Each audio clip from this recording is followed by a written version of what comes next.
name is Grace, and you're listening to the Homebody Podcast.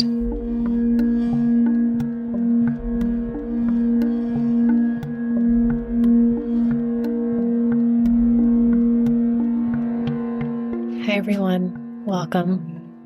Today, I'm going to be talking about something that's become a very core part of my personal, cosmology or a code for me, if you will. And whether we are conscious of them or not, we all have codes for interacting with the material world, but also the more than material world. We have ways that the other world kind of seeps in, the way that which is frequency, that which is energy kind of winks at us and lets us know that they're watching or that they're here. We all have our particular ecosystem of archetypes and shapes, numbers, songs, sounds, sensations, animals, colors, ways that we bridge to beyond the veil and the way that it also bridges to us. It's a way that truth, you could say, the capital T truth kind of materializes for us in this realm.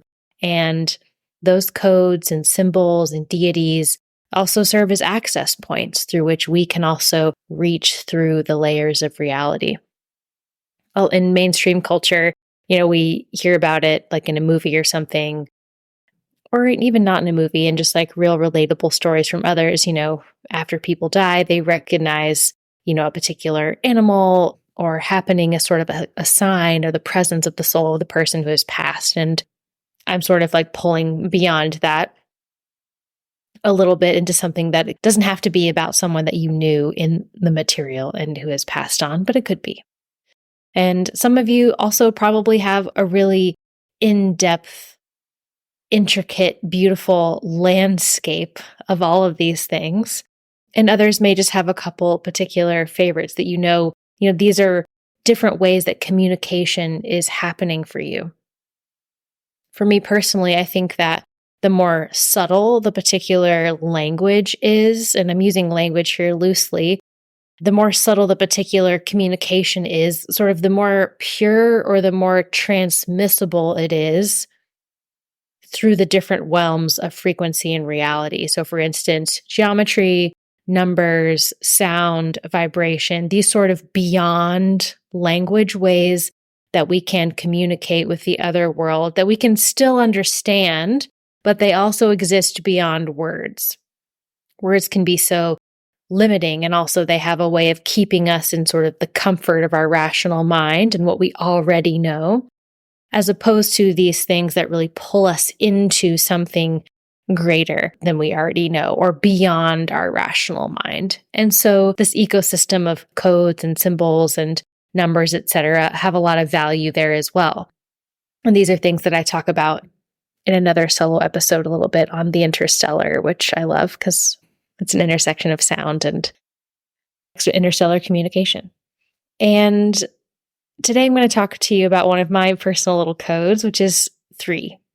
And the number 3, the concept of the third, for me feels like it is always a portal. It's always inviting me to go deeper and unpack more and more of its layers. It's just a wormhole that can always pull me into some sort of wider and greater understanding. So I'd love for you to think about what are some of those things for you.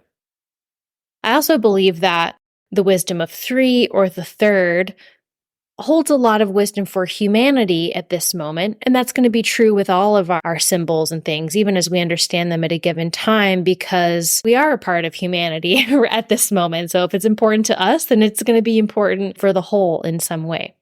And the 3 or the third gives us a code for understanding this current chapter and how I think we can become more skillful in what seem to be increasingly polarized situations or polarized realities that are really super locked into the dual. They're locked into the 2 instead of the third.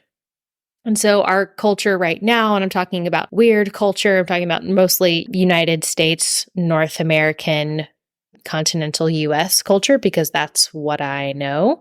But it's very rooted in the 2. It's rooted in dualism. It's rooted in polarity. And while I don't think the two is something that we escape, but I think we need to elevate our consciousness or learn that two is not all. The third is definitely a mystical choice and one that can only be created through interaction with other realms, in collaboration with spirit or through personal alchemy. The third is an integration, and it's therefore a synthesis of the two. Three arises anew from the opposites into something that is uniquely a new one. It's a new starting point. And so when we look outside, we're presented with this thing over here is bad, this thing is good. This thing is right, this thing is wrong. This is the right answer, this is the wrong answer. This will get you canceled, this will get you celebrated. And, all of these things are reinforced by a lot of our institutions and upbringing and things like a lot of the ways that a lot of people experience school and institutionalized religion, things like that. But it's created this sort of collective consciousness for at least weird humanity right now. It's so unsophisticated that the overwhelming majority, we can't even conceive of being for something unless we're automatically also against something else. And we see this all the time through, social media or this very rant-oriented, polarizing slant of what we call media. And most of the things that we consume, if you're for this thing, then you're automatically against this other thing and shame on you. Or if you're for this thing that some independent said, then you're automatically against everything that this Bible over here says. And it's just kind of ridiculous that we can only conceive of positioning and stances in the form of polarization, in the form of opposite, in the form of the two, where it, of course, then makes us obsessed with being on the quote right side, getting all the way into one camp that is squarely facing off at the other camp.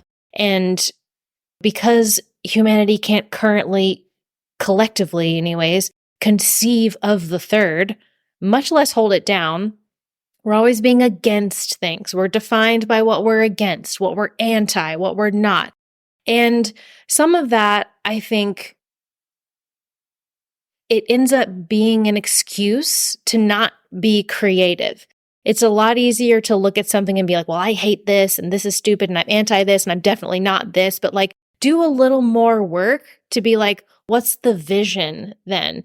And when we define what we're for in this day and age, then prepare to get canceled because people will automatically assume that you must be against all the things that you didn't say or outline particularly. And if you said this, well, it's not explicit enough, so it's not close enough to what the party I am in or what the camp of my belief is, so it must not be that, and so therefore it's the opposite. So we're constantly just hitting the baton of blame and justification and all of that power really back and forth and back and forth and back and forth. And so no real evolution is happening because this is also a consciousness that is just collectively without a lot of vision. We toss the election to this party and nothing super substantial changes. And then we blame everybody. And then we toss it back to this party and nothing super substantial changes. And this way that we deal with reality, when I was trying to think of an adjective that was describe it, it felt fratty to me. Like the image that was coming to mind was just sort of like playing beer pong or something. Like it's just very ping pong. We just toss the ball back and forth and back and forth. And then we sit here and wonder why the dramatic paradigm shifting changes we need are just not happening. But it's because we're playing the wrong game if we're interested in evolution. If we want actual growth, if we want actual waking up, then ping pong, blame game, right and wrong, you versus me, two-party war against eternal enemies, that's the wrong table to be at. That's the wrong game. It will never be evolution. It will always be winning and losing. That dual, that two thinking or getting stuck in polarity is always stuck at looking at the other and defining by the opposite. And it's a very nascent consciousness. It's very new. It's very childish in a way. It stays stuck in this story of two sides of the coin, victim and perpetrator with no way out. It can't even conceive, and I use that word on purpose, a story that isn't about victim and perpetrator.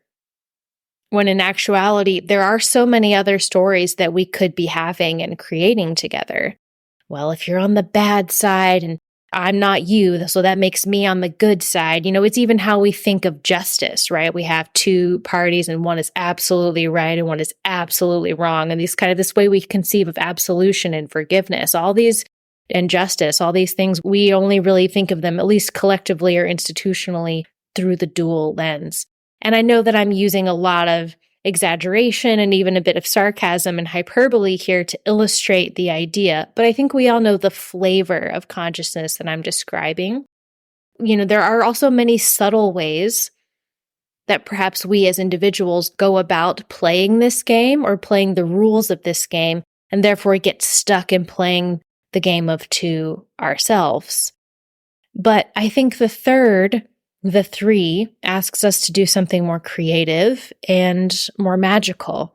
So instead of simply tossing a ball back and forth across this linear table, blaming this person, blaming that person, shifting the power here to point number 2, and then shifting it back to point number 1, and then back to point number 2 again, the third asks us to create a synthesis, to create a point that contains elements of both foundations, but it's also another thing entirely. It's a third thing.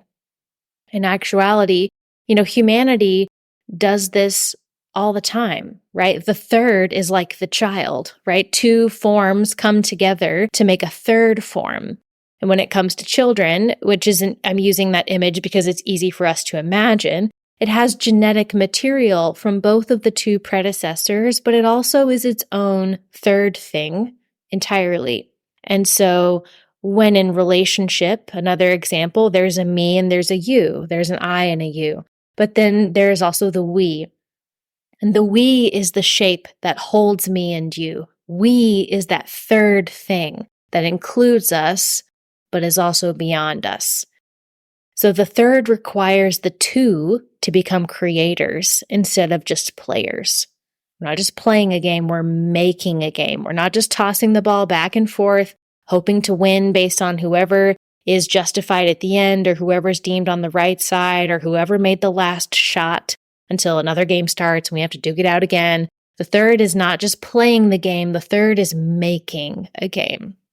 It's creating the story, the orientation point from which we experience life from a different vantage, and then we can hold a new truth.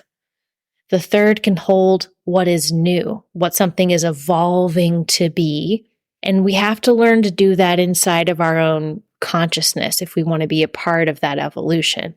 And folklore, mythology, religion, they're filled with stories of the third, especially as the child or the thing that gets made. In Genesis, it's the spirit moving over the deep and formless water to create the earth. It's Isis, Osiris, and the child Horus. It's the Father and the Virgin, and then the Christ child, or the Son, the S-U-N of God. It's the yin, the yang, and then the thing they make when they're integrated together into the one, which is also the third. It's the integration that makes the new thing. Not one or the other, not the choice between this or that, but the manifestation of what happens when they are together. And if you're an artist, then you might be familiar with that process or with the third through that process. There's this thing that wants to get made, the thing that you collaborate with, and that creation is the third. As a performer, the performance becomes the thing that you and the creation make together. And if you've ever performed before, you know that each performance has a life. It has a breath of its own, and it's sort of holding you and collaborating with you and beyond you, but it also includes you. It's bigger than you. So the creation is the third. And I feel like this is the place that is really humanity's current consciousness growth edge. This creative synthesis, this integration that creation is waiting on humanity to get. Or maybe it's not really waiting on us, but basically it's evolving on this ride. And if we don't get this, then we're not going to get to go on the future ride, right? It's waiting on us we have to embody this, not just think about it, not just mentally understand the concept, but actually embody it in order to partake into the evolved reality here. And this reality of the third, of the synthesis, of the integration, it is something that we make and we have to participate in, but it is also something that we receive. just like creating a child, but then also receiving it into the world as its own thing. And I've never had a baby, but I've brought many things into the world, and creating, receiving the third requires a presence. It requires a nowness. It requires an awareness of yourself, what is actually going on, and also a communication with what wants to come out of you, what wants to come through you. The third is the formula for the golden mean, right? And I'm not using that example a lot because it doesn't quite contrive the newness that I'm talking about. When we think of the golden mean, we tend to think of both sides. Let's say we have two people standing on opposite sides of a line, and both sides are just kind of walking equidistant towards each other, and they get to the middle. Or at least that's what I think about when I think of the golden mean. But I'm talking about creating a whole other line entirely. We don't just face each other and walk 50 paces until we meet in the middle. We compromise the same amount. We look up or we look out, and then we start walking and inquiring and creating until we have made a whole other point on a whole other line entirely. We don't walk to the middle of our existing line. We make a triangle. We make a third point. And the third is this child of paradox. And paradox, how can you be true and this opposite thing also be true at the same time? Well, I don't know, but we're going to have to look up and we're going to have to look out and start walking out in that direction into the unknown to find that third point that we don't have yet, the line that we're not yet on. And paradox is because it sort of breaks apart the dual thinking is not something that a lot of cultural thinking is super great at. And again, we get very stuck in pro and anti, where we love the party of two mindset and that reality to the point where we often just immediately discredit the third entirely as something that's less serious or less valuable. Another way I like to think about it is that paradox is a mechanism for the third. And so what do I mean by that? Paradox is a truth that seems to be made up of two things that are self-contradictory, right? When we look at both sides of the thing, it's like, well, this and this can't both be true at the same time. But paradox is saying that they are. How are they both true? And what most people do, and what we definitely do collectively, is we just pick one and go with that, right? But what if we didn't pick one side or one of the truths of the paradox? Because we recognize that it's incomplete in and of itself. What if we didn't just pick one side of a coin? What if we stood in the middle? What if we just opened the paradox like a door and stood in the middle of the self-contradictory thing and then just stood there in the gap? And we live in a world that's ripe with opportunities for this. We have this way that like Newtonian physics and quantum physics are both true, right? But they operate by completely different laws. But they are both true. And it requires something mystical or layered in order to hold equally true realities for both of these things. And it's because there is more than one world going on simultaneously. That's how they're both true. That's how we can have the one and the two and the three. So what if we don't pick a side? In fact, what if we refuse to only pick one of two sides as a creative prompt, as a challenge to create a new third story, as a way of holding out for a greater evolution, and as a way of nurturing an unknown path towards some new vantage point from this tip of the triangle? Because if we keep just picking one of two sides, if we just keep picking a side and poking sticks at one another, there is no new story. We'll just have a war, somebody wins, the person who loses is embittered and defeated, waits to get more power, then they start a war and they fight back and then maybe they win. It just nurtures more grudges, more winning, more losing, more winning, more losing, you versus me versus you versus me, the ping pong game of the two. So what if we don't pick a side? What if that's not the whole story or what the whole story could be about? And that's just not the growth edge. What if it doesn't get us anywhere except on repeat, which it does? And for those of you who are creators out there, you who are like seeking the mystical ground, where can you practice standing in the gap and keeping your heart open in the gap? Because then you become the third. and your life becomes the acupressure point for a new paradigm of consciousness, standing in the gap, keeping your heart open in the gap. And it's where all the magic is because it's unknown. And if humanity could evolve here to 3, just imagine what other numbers we could create and move into. So it's not about going back to some ancient reality. It's about bringing the ancient reality into now. It's not the one or the other. It's the third. It's not about going back to the age of the feminine. It's about bringing the feminine current to with us as a powerful creator of embodied form. And then now we live it into a third. It's not about going back or reclaiming some perfect past ideal. Those timelines are still simultaneous and happening somewhere. It's about bringing ancient and future together into right now. And now is that tip of the triangle, the third point where we can pull them in to meet. Things are and things aren't perfect. Stand in the gap. We live in a planet where duality is at play, and we need to grow towards the 3. Stand in the gap. It doesn't require that you mentally understand. You don't have to mentally understand. That's the point of the paradox, is to get out of your mind. It requires that we stand there with our hearts open because it's a message of mystery that only the heart can receive. It's not about deciding who is bad and good.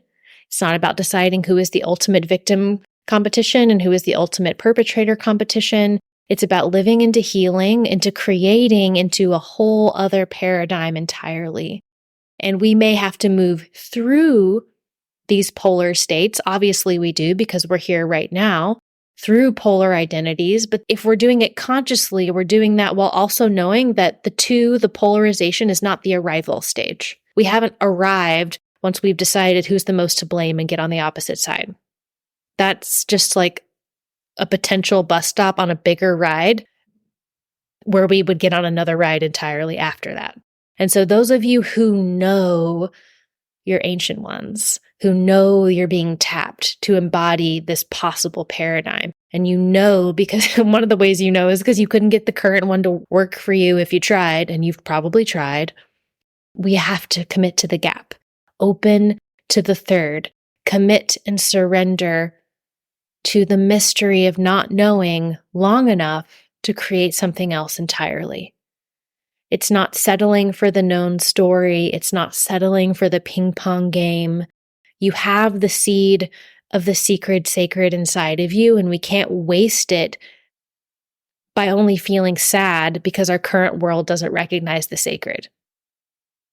Instead of only being sad about it, because of course we would have grief for that, and we do, we can be in mission about it. Why else would you with the seed show up here right now into the world as it is? So instead of hiding it away for fear of being misunderstood, because you will be misunderstood, because everyone is, but especially because few know how to really see, you will be misunderstood, but you will also be found, and you will be planting the seeds that the world needs, the seeds you brought here from the ancient future just for right now. So settling not for the ping pong game, only for creation, only for the vast, mysterious, uncertain ride of creation, integration. What if reality was the deep, formless water that you, the spirit, are so excited to make love with and see what child of the earth you can make together, right? To settle only for creation, for the mystery of integration, for only what could make the magical synthesis, the cusp of how we can birth the third, now, in the gap, heart open.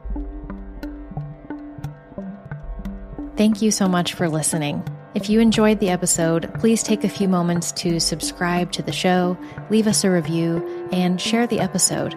These small tasks help our independent podcast so much. Be sure to also check out the show notes below to learn more about any resources, guests, or sponsors that we shared with you today. Our intro and outro music was created by artists Aaron Palovic and Jared Kelly. Our podcast logo was created by Elaine Stevenson, and this show is produced by Softer Sound Studio. Thank you for being here. Be well. Peace.